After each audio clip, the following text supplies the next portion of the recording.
رب العالمين بارئ الخلائق أجمعين ثم الصلاة والسلام على رسوله الكريم أبي القاسم محمد اللهم صل على محمد وعلى محمد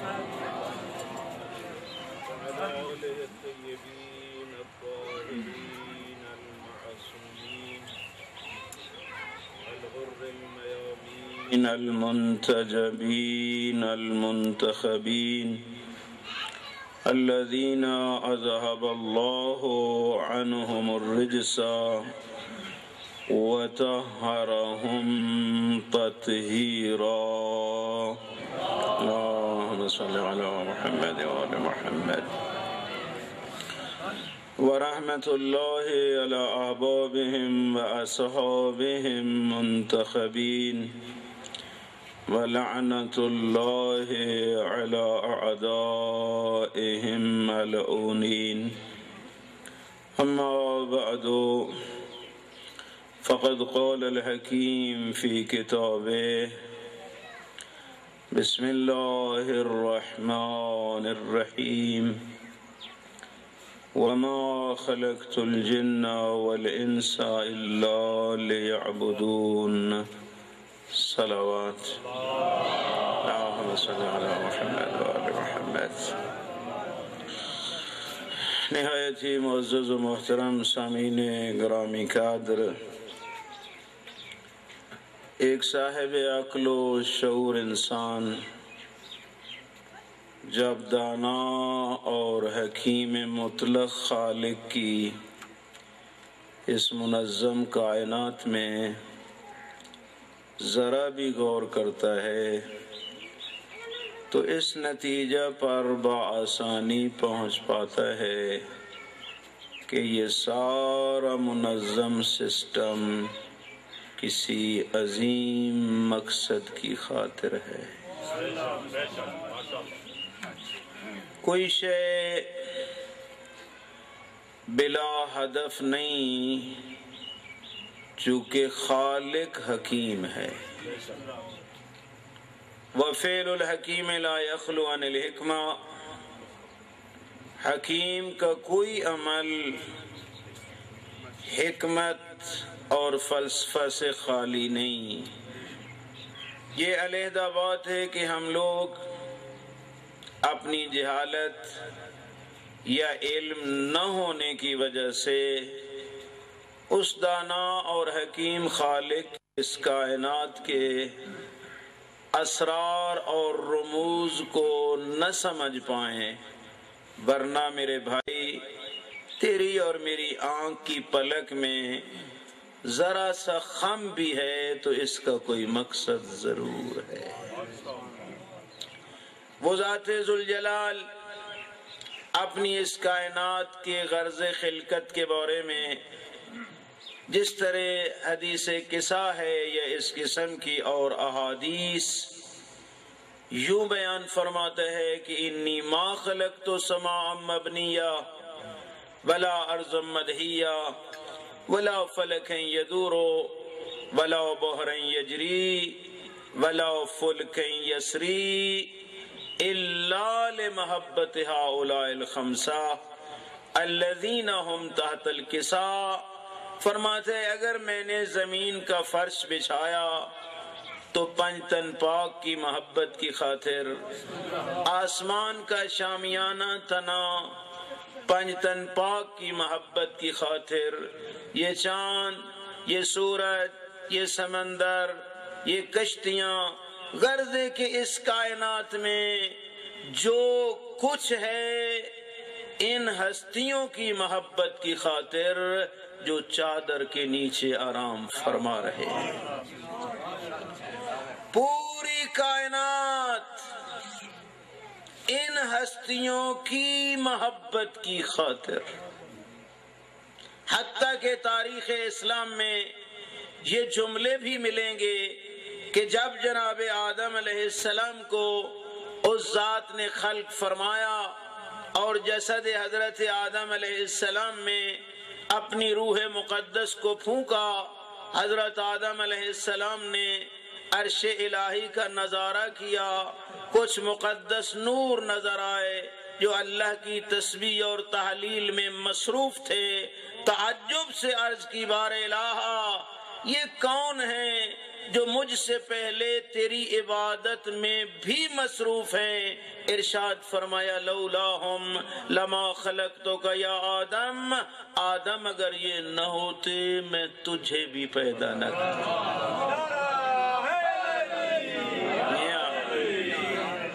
ساری کائنات ان ہستیوں کی محبت کی خاطر انہیں کیوں خلق فرمایا؟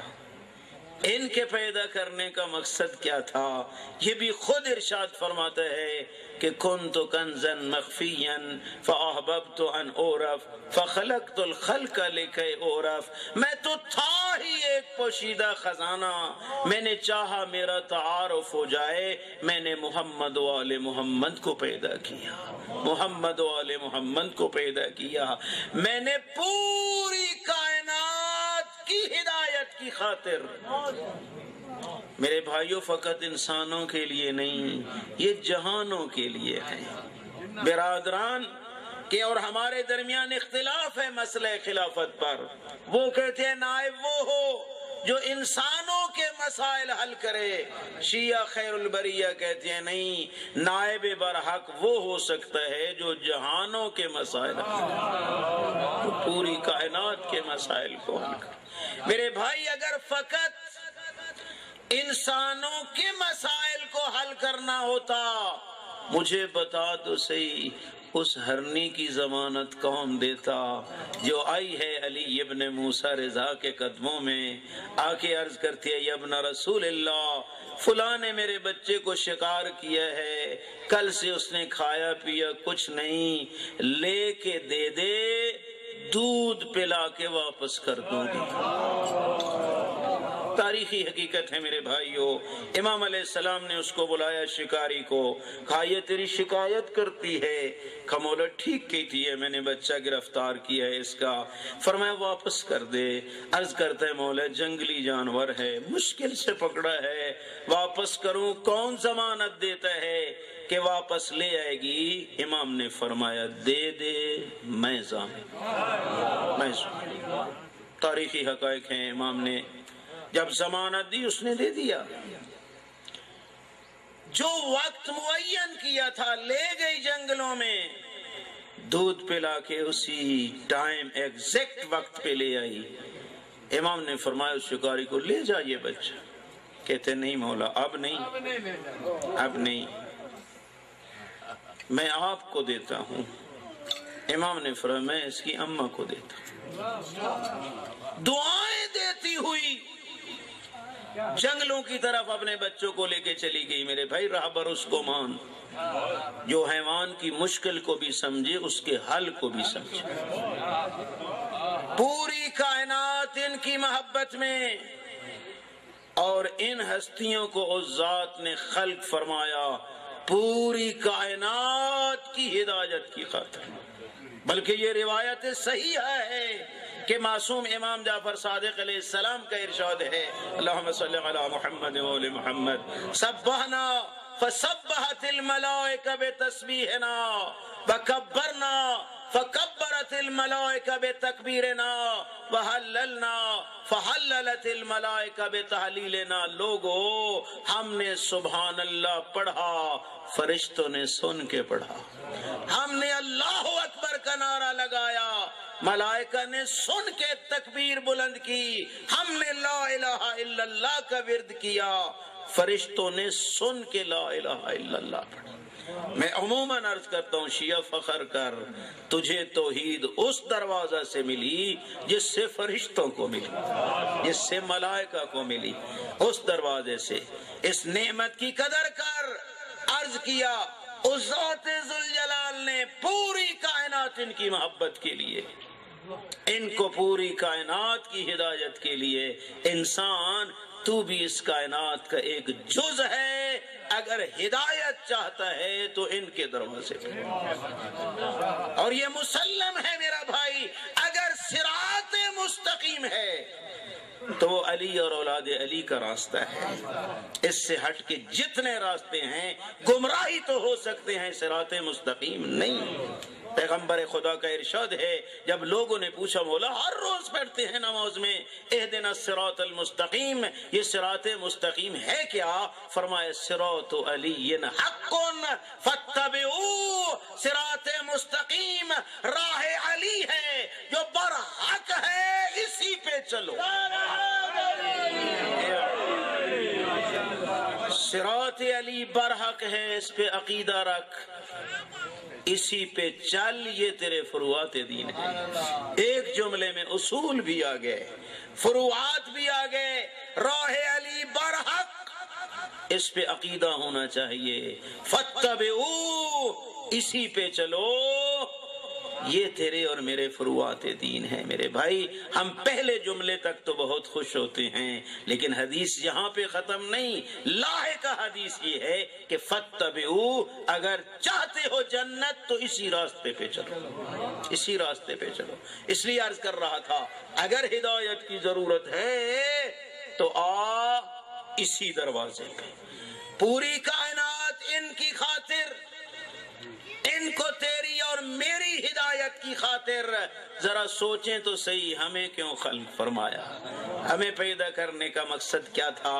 یہ بھی خود ارشاد فرماتا ہے کہ عبدی خلقت الاشیاء لاجلک وخلقتک لاجلی، میرے بندے یہ پوری کائنات تیرے لیے، تو فقط میرے لیے۔ یہاں سے انسان کی قیمت کا پتہ چلتا ہے کہ کیوں ہے انسان اشرف المخلوقات۔ میرے بھائی ہر چیز کی قیمت اس کی غرض خلقت سے لگائی جاتی ہے کہ اس کو بنایا کیوں گیا، اس کا مقصد کیا تھا۔ انسان کے سر پہ اشرف المخلوقات کا تاج دھرا، علت کیا تھی؟ علت یہی تھی میرے بھائیو، اس انسان کو خداوند عالم نے فقط اپنے لیے پیدا کیا۔ میں کھل کے بات عرض کروں کہ مومن جنت کے لیے نہیں، مومن جنت کی خاطر نہیں، جنت مومن کے لیے ہے۔ انسان کی خلقت کا ہدف اس سے بلند ہے۔ اگر انسان جنت کے لیے پیدا ہوتا، بتا تو صحیح انسان کامل علی ابن ابی طالب کیوں فرماتے کہ بار الہ میں تیری عبادت تیری جنت کے لیے نہیں کرتا، سبحان اللہ، تیرے جہنم کے ڈر سے بھی نہیں کرتا۔ علی نے تجھے لائق عبادت پایا، بس جھک گیا۔ نعرہ تکبیر، اللہ اکبر، نعرہ رسالت یا رسول اللہ، نعرہ حیدری۔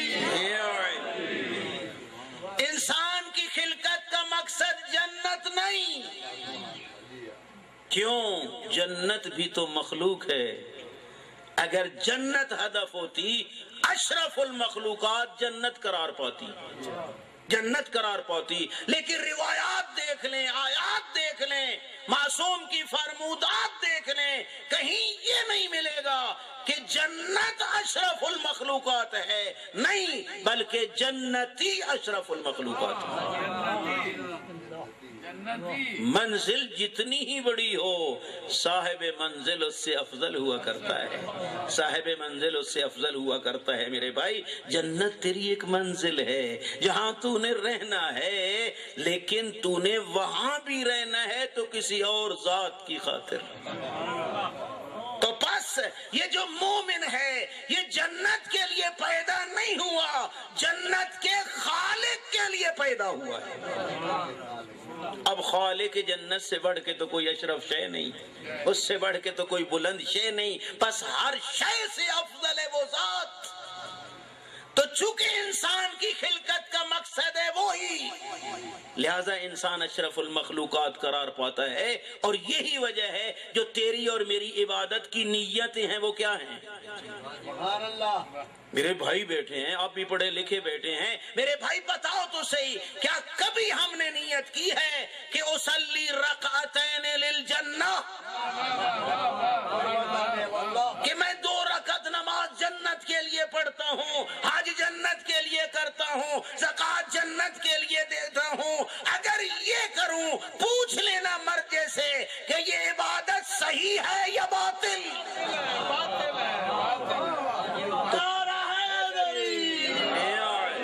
تو بس پتہ چلتا ہے میرے بھائی مقصد کچھ اور ہے، اور وہ کیا ہے؟ قرب الہی۔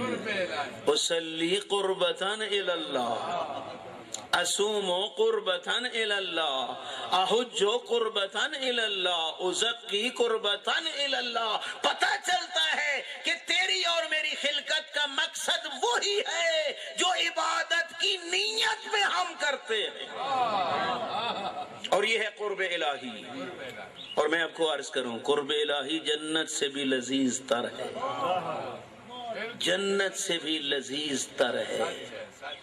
میں نے روایت پڑھی ہے، شاید کب کبریت احمر میں ہے، اس میں ہے کہ جب جنتی چلے جائیں گے جنت میں، خدا سب کو لے جائے، سب مومنین کو لے جائے، سینکڑوں سال گزر جائیں گے،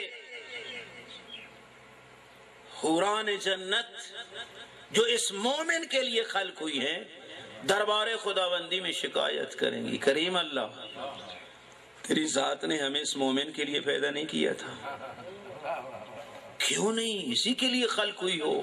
بارہ سینکڑوں سال ہو گئے، یہ تو ہماری طرف متوجہ تک نہیں۔ فرمایا کیوں ہو تمہاری طرف؟ یہ تو میری طرف متوجہ ہے۔ الذ الشیء فی الجنہ حب اللہ، روایت معصوم ہے کہ سب سے لذیذ شے جو جنت میں ہوگی وہ محبت خدا ہے، وہ محبت خدا ہے، یا ان لوگوں کی محبت ہے جن کی محبت خدا ہے۔ اور یہ واضح ہے، جناب ثانیہ زہرا سلام اللہ علیہا، صلوات پڑھیں آپ، اللہم صلی علی محمد وعلیہ۔ بابے کے پہلو میں بیٹھی ہیں، بابا اللہ سے محبت کرتے ہو؟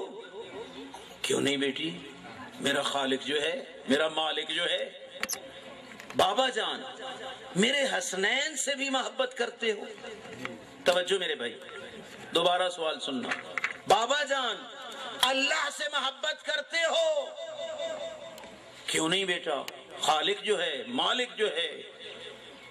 بابا جان میرے حسنین سے بھی محبت کرتے ہو؟ بیٹا کیوں نہیں، ان سے بھی کرتا ہوں۔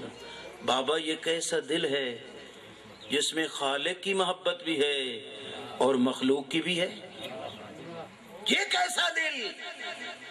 فرمایا بیٹا تیرے حسنین سے جو محبت کرتا ہوں حکم خدا سے کرتا ہوں، حکم خدا سے، اور جو محبت حکم خدا سے ہوتی ہے وہ اللہ کی محبت ہوتی ہے، وہ اللہ کی محبت ہوتی ہے۔ اس لیے میرا بھائی اپنے قلب کو خالص کر للہ، اور مشکل ترین عمل ہے، سب سے مشکل ترین عمل ہے اللہ کے لیے جینا اور اللہ کے لیے مرنا، سب سے مشکل۔ آغا عاملی حفظ اللہ فرماتے ہیں قتل ہو جانا آسان ہے کہ لیکن نیت کو للہ رکھنا مشکل ہے، مارا جانا آسان ہے لیکن نیت خالصتاً للہ رہے۔ پہلے کوئی پروگرام بنا کے آتا ہوں، آپ کے ماحول کو دیکھتا ہوں تو ذہنی بدل جاتا ہے، دیکھتا ہوں کہ واہ واہ کس بات پہ ہوگی۔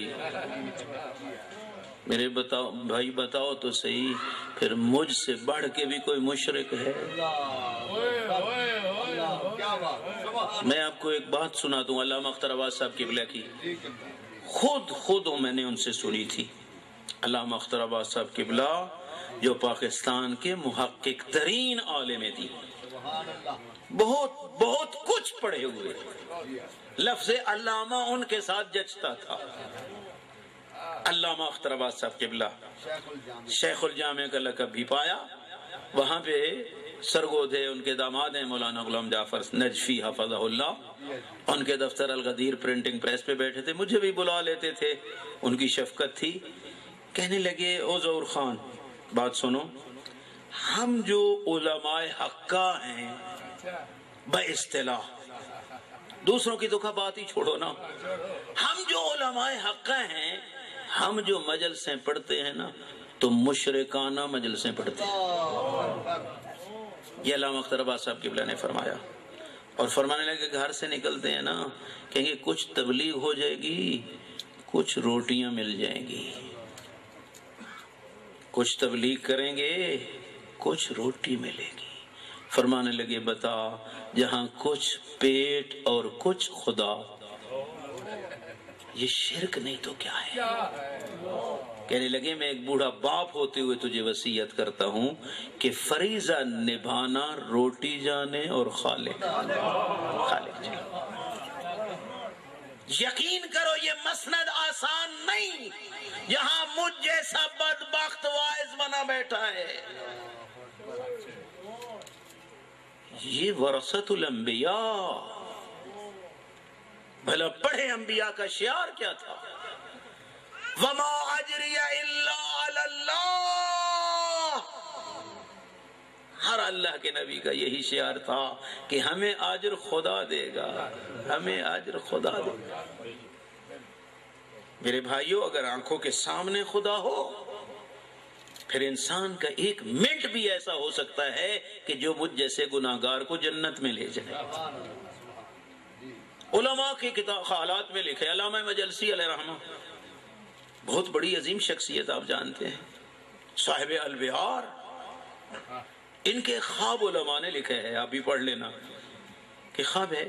علامہ مجلسی کہتے ہیں کہ مجھے خواب میں نے دیکھا کہ میدان معاشر ہے، سارے لوگ حساب کتاب کے لیے جا رہے ہیں، میری باری بھی آ گئی۔ کہا محمد باقر بتا میرے لیے کیا کیا؟ خبر لاہا، دین پڑھا، پڑھایا، کتابیں لکھی، سب کچھ تیرے لیے تھیں۔ فرمایا محمد باقر مجھے دھوکہ نہیں دیا جا سکتا، مجھے دھوکہ نہیں دیا جا سکتا۔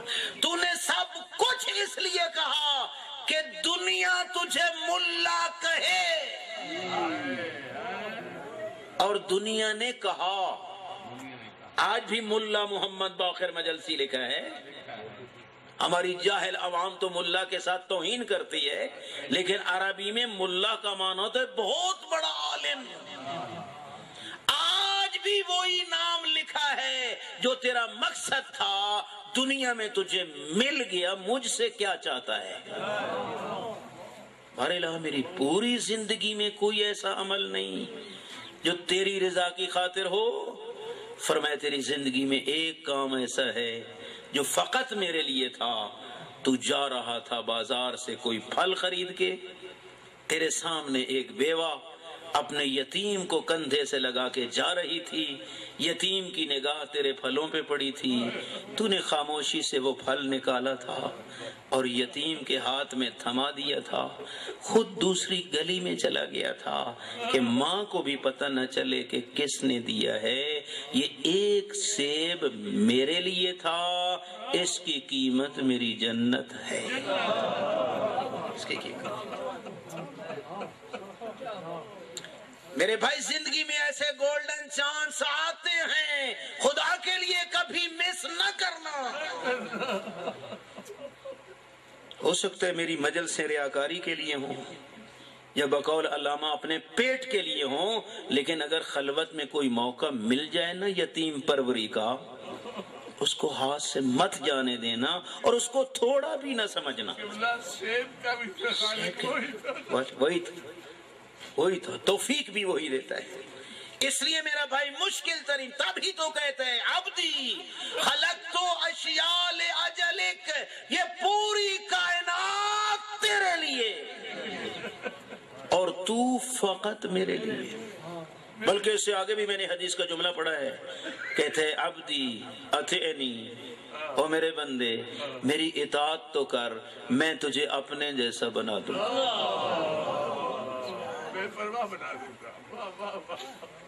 اقول کن فیکون، تقول کن فیکون، میں کن کہتا ہوں شے ہو جاتی ہے، تو اطاعت کر کے دیکھ، تو کن کہے گا شے ہو جائے گی۔ جواہر سنیہ میں موجود ہے، ضمانت سے بات کرتا ہوں، حدیث ہے، حدیث قدسی ہے، میں کن کہتا ہوں ہو جاتی ہے، پھر تو کہے گا ہو جائے گی۔ ذرا اطاعت کر کے تو دے، شرط اطاعت ہے۔ اس کی مثال دنیا میں معصوم ہے، اس کی مثال دنیا میں معصوم ہے۔